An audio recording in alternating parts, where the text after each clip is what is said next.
And good morning, everybody. It is Wonderful Wednesday with Dale Turnbull. Now, Hello. yes, hello, Dale. Okay, what's happening next? What have you got going on? Well, lots of things. Always juggling, as I say, the best people are. But anyway, so yeah, got lots of different stuff coming up. At the end of the year, I'm doing a new year with metaphors of movement for those people who have done it, looking to explore where we've been and where we're going to go. So that's really cool. You've got something coming up at the end of the year as well, right? I have. Well, it's right at the beginning of the year. So I fly to our wonderful UK on the 25th of December. Woo! I know. So I arrive on Boxing Day, and I know not many Americans necessarily know what Boxing Day is. But we get, and it's nothing to do with that bashing each other up.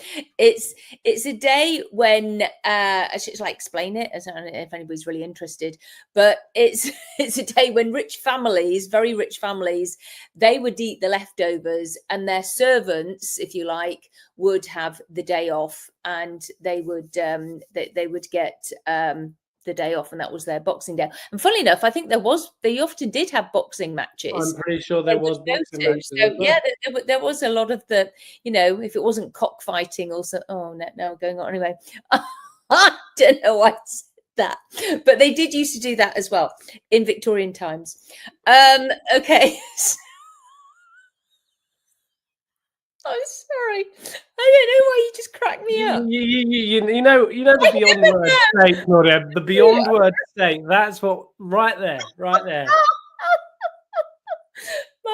My husband is always saying you were just so embarrassing, and it's true. I never know what's going to come out my mouth. Anyway, so yes, so I'm going over to England. I'll see lots of my other family and friends, and then I am doing with Bob Burns, and so he's the creator of the Swan, and Sheila Granger. Oh my goodness, she is one hell of a businesswoman. Okay, we are doing I'm going to say a threesome now. That's even worse. All right, so there's the three of us.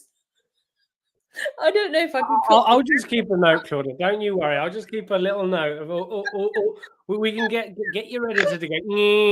Now I'm doing my piggy noises. All right. Behave. Okay. So we are doing.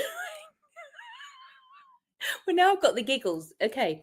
So honestly, we're doing the three of us together are doing a 2-day workshop in Birmingham. The wonderful Birmingham. Actually, I've never been to Birmingham. Have you? Cool. I've been through Birmingham. Wasn't the brightest city, but yeah, I got changed on a megabus when I was going up to university. I think we're all at a hotel in Solihull, which is just outside, which I know I think is near the train station. As I said, I don't know. I'll be there. It'll be the first time for me to go to Birmingham, and so we shall all be together there, and it'll be a lot of fun. And I know it's in person, but I know that people can join online as well, because Sheila has some really nifty equipment, and she can do that sort of thing. So yeah. Anyway, no matter what, it will be fun. There'll be fun in the evenings as well, because you got me, who's like an absolute nut job. Exactly. And you can't help but laugh, really. And then there'll be Bob, and I know he's going to be, that's him bringing his guitar, okay? Not his ukulele, when I'm cleaning windows. Oh dear. Right, anyway, I think I'm just going to shut up, and I'm going to let you talk. I mean, what more is there to say? Sometimes expression without words is beautiful. And I mean, if anything, you probably brought joy to somebody's face who's like... I know. Well, that's if they watch it. I actually never know if anybody ever watches these, but I think they do. What would be cool is if you watch this, if you've got to 4 minutes 26, write down the time you leave or just before, just so we know if you've got this far. So 4 minutes 26, if you've got there, then people will skip and miss all Claudia's Claudianess. Oh, also all of Claudia's Claudianess. That's very good. That's very clever. Oh my goodness. Anyway, I tell you what, there is nothing like a good old belly laugh, because that is just, cheered me up no end. I mean, I've just cheered myself up. So thank you. That's why you got laughter yoga. Have you ever considered training in laughter yoga, Claudia? Like, I mean, you're halfway there. I know. Well, that's why I do. That's why I started doing the comedy stage hypnosis. Because what's your best joke? What's your best joke? Have you all drunk enough? Because then I'll be a lot funnier.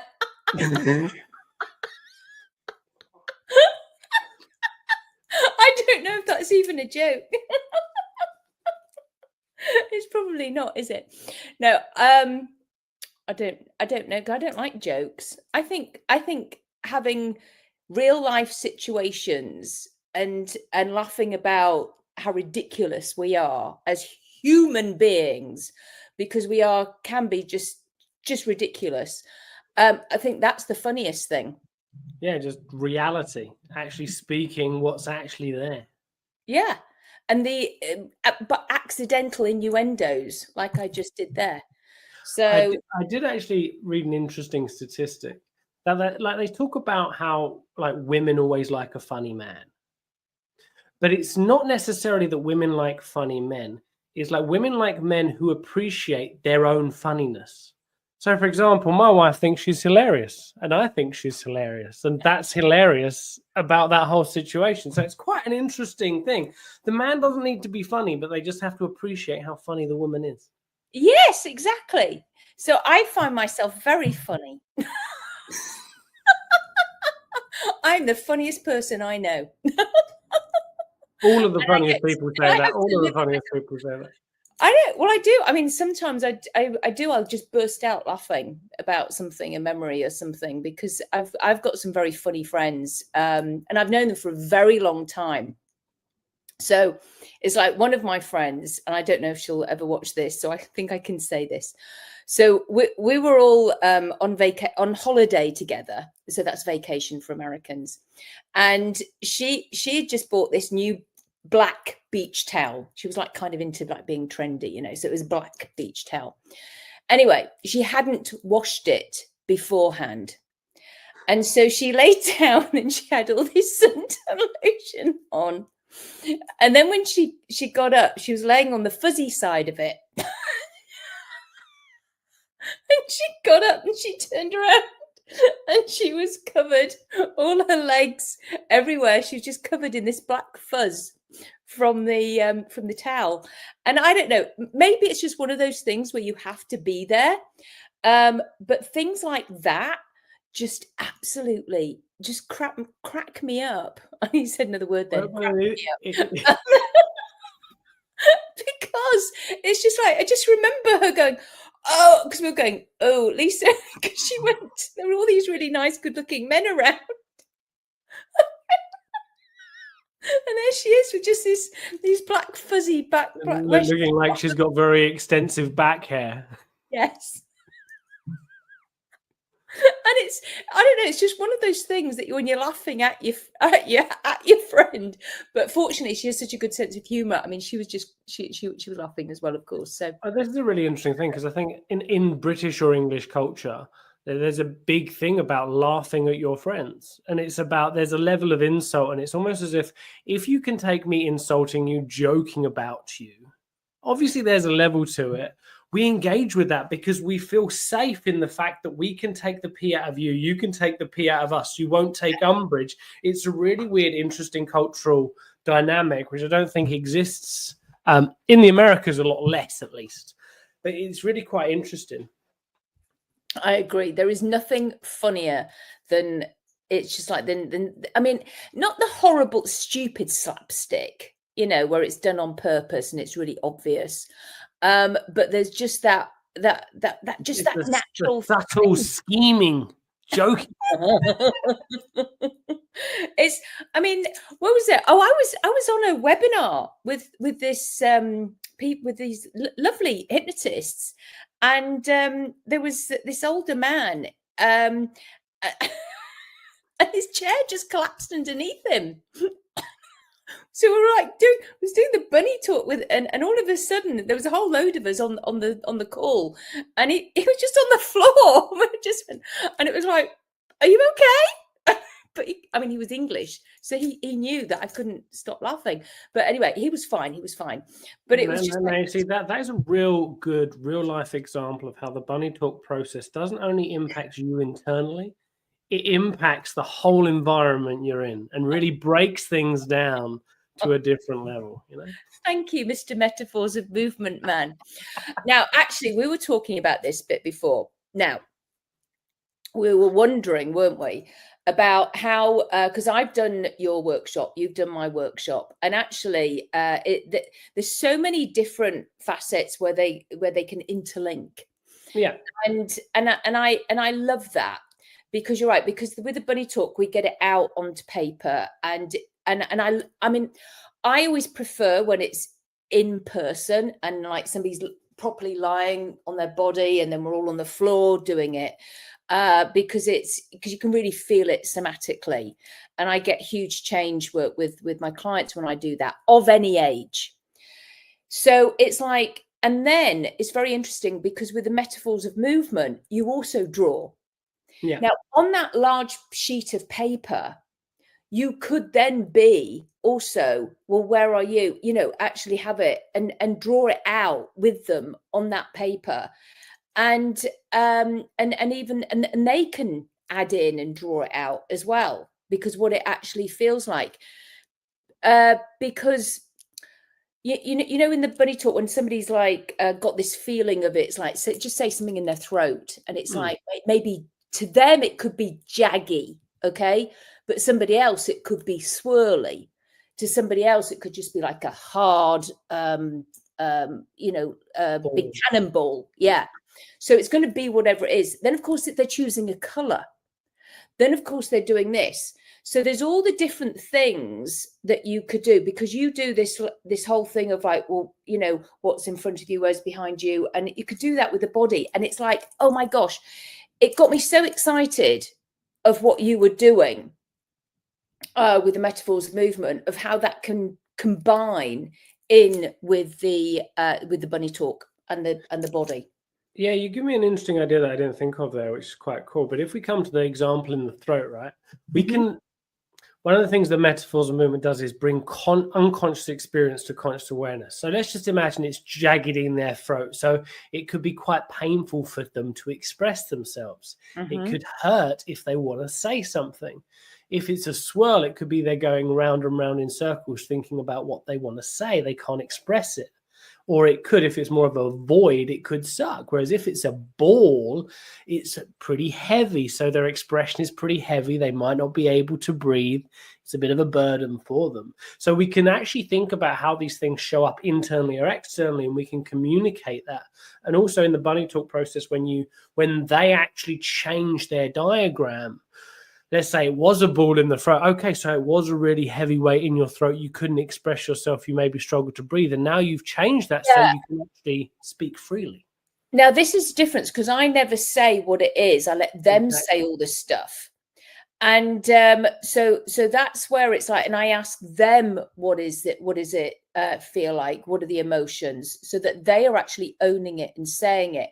And that is the slight difference, because you're perhaps making suggestions of what it is, and a lot of the time they are absolutely spot on, but then do you ever just like then quiet with it and let them expand on it? I mean, potentially. I think I would say the differential between the two. So by allowing somebody to just come to their own expression, I think can be very powerful. I also think it can be very useful for them to find their own words to express things. What I'm looking to do, as opposed to saying what it is, I'm looking to communicate in a style of language that they fully understand. Now, they can reject or accept whatever they like, but for me, I've struggled sometimes to be able to put words onto things, and men can sometimes struggle to articulate those things. So the metaphors of movement work doesn't necessarily tell people what stuff is, but it uses a language to get the person to realize more what's going on unconsciously and bringing that to conscious awareness. And it's up for them to accept or reject whatever they like. I'm not telling them that this is this way. Yeah. Yeah. So it's like, so, and I agree with you there, because I think I remember asking that question when I was learning it from you. Can we actually say, do tell me if this is right or wrong? And in fact, I do that anyway. If I ever do interject something, tell me if I'm right or wrong. But it's like, because we also know that sometimes there's just not enough words, and things is a feeling. And that's why, as I say, we'll have all the colors, the sounds, the whatever, which comes out onto the paper. Well, what's interesting, to add an additional element to that, so I recently did Gila Zach's handwriting analysis training, and one of the things that she talks about is the implements in which you use. Now, bearing in mind metaphors of movement, we can make certain considerations. So let's say someone's using a fountain pen, probably not with child work, but if someone uses a fountain pen to draw up, there's a certain elegance, there's a certain level of, I don't know, old-fashionedness, there's an antiquity around that. Ballpoint pens are a lot smoother. Are they using colored pencils? Are they using thick or thin? Broad? So we can look at, in stenography, it looks at the flare of the strokes. So as much as I wouldn't necessarily say this is that, if there's, I mean, let's just say in their throat there's a whole load of squiggles, that's probably a bit of a tangle. It's a bit of a mess, just as a description. Yeah. So you can not only look at what is the physical representation, you can also look at the tool that is used. For example, I always use, so those who have been to my Metaphors of Movement or done demos with me, I have mechanical pencils, because you can erase pencil, so therefore nothing is permanent. Now, I have an issue with that, because if it's not permanent, I can rub it out, I can correct it. So I don't like making solid decisions. In contrast, because if I write in pen, to get rid of it is messy, whereas if I erase it, it's different. So we can look at these stylizations. And I would say this is probably slightly more adapt with adults, because children just might not know the differences. And but also they're using what I've got. Exactly. But if the adult is then choosing and there's a broader selection, we can start to think, okay, what could those things potentially indicate? If someone is just using pencil, there could be, so out of curiosity, like, how do you feel about making things permanent? How do you feel like actually making concrete decisions and things that aren't changeable? I could ask that as just a general question to see what they say, just because of the use of the pencil could potentially denote certain things if they have an array of choices. So these are also fascinating things to consider. Well, they are, because I used to bring out chalk sometimes as well. So I've got chalk, felt tips, crayons, and it's quite interesting, because the chalk is often used because it then covers up, if they've covered things up in black. They can then use a coloured chalk, because it will cover up that where there was a black void, if you like, or a black hole, or a black heavy cloudy feeling, then they'll use chalk on top. So, well, what's also interesting about that, so if you look at, rather than the implement, they're looking to cover something over, or they're looking, something is not necessarily covered over, but something has been changed or whatever. And the chalk allows them to write over that. But if they start with chalk, like, I'm going to use adults because I've got more experience working with adults. Like, if I think of an adult, what does chalk mean? It's either very childish or something teachy. Normally, like, those are the two I fucking love a whiteboard. So, I mean, similar to pencil, right? There's a lack of permanence. So we can start to look at these things, and not to say, okay, this is what it means. Because I think very similar to you, you want to be cross-checking. It's like when you do a pre-session questionnaire. These are the potential trends, or you do your emotional intelligence, which I think is beautiful from the bunny talk. These are the potential trends and things I'm seeing. I want to cross-check in the session to see if that is true, if that's reality, if that's where we need to look. But they're interesting additional considerations that you can look at. Yeah. We can be deep and profound when we're not giggling out. I know. Fancy that. I know. And then we're also talking about, because I use like toys a lot, you know. I've just got these to hand actually at the moment. I know. It's oh, hang on, I have got a little bunny. Oh, and I have got a spider. There we go. I always have things to hand. So it's like, and how you would then, dropping them, how you would then metaphor of movement these guys. And now people go, what is she using toys for? Well, actually, sometimes this checks the work. And if there is still something there, it's like, tell me a story, or what is this, if they've got this anger, what is it? Have you got an object around you that represents that? And it could be that, or it could be a snake. I had a little girl the other day. She chose, there was the snake out, and she said, that's Satan. And that is who that person is like. And she put that person near them. And it was like, oh, okay. Her mum was in the room with me, and it was like, it was quite profound. And so, yeah, there's all sorts of things. So I'm just curious how you would add that, or have I just thrown you in it? No, that's thrown me in it. There's a metaphor right there.